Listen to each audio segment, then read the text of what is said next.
পদ্মা নদীর বুকে জেগে ওঠা চরে ভূমিহীন মানুষের জন্য গড়ে তোলা স্বপ্নের ঠিকানা, কিন্তু কয়েক বছরের ব্যবধানে সেই স্বপ্নের আবাসন এখন অনেকটাই জনশূন্য। নড়িয়ার চরাত্রা ইউনিয়নের খাসবাজার এলাকায় 2020-21 অর্থবছরে নির্মাণ করা হয় আশ্রয়ণ প্রকল্প 2। প্রায় 4 কোটি টাকা ব্যয়ে 5 একর খাস জমি ভরাট করে গড়ে তোলা হয় 100টি আধাপাকা ঘর। প্রতিটি ঘরে রয়েছে 2টি কক্ষ, বারান্দা, টয়লেট এবং বিদ্যুৎ সংযোগ। নিরাপদ পানির জন্য একাধিক গভীর নলকূপ রয়েছে। প্রকল্পের 100টি ঘরের মধ্যে বর্তমানে বসবাস করছে মাত্র 11টি পরিবার। এর মধ্যে মাত্র 3টি পরিবার প্রকৃত বরাদ্দপ্রাপ্ত। বাকিরা অন্য জেলা থেকে কৃষিকাজের জন্য এসে এখানে ঠাঁই নিয়েছেন।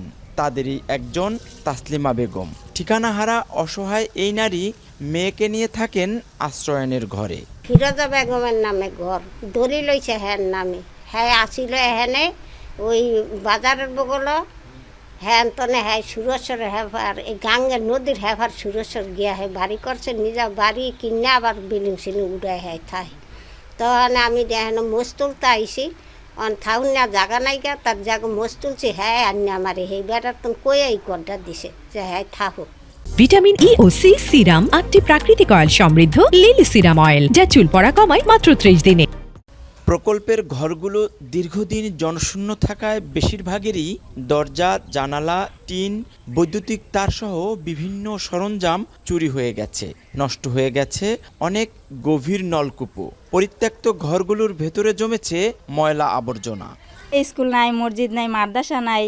যারা স্থানীয় মানুষ ঘর লইছে এরা তো মনে করেন থাকে না, আর আমরা বিদেশি যারা আছি গরিব মানুষ বাড়িঘর নাই, আমরা থাকি। হেরা আহি না, হেরা ওই 2 মাস 3 মাস বাদে একটু বাউলদা যায়। এই এখানে কেউ থাকে না বিষয়ে আমরা উঠছি, আমাদের থাকার মতো কোনো স্থান নাই, জায়গা নাই।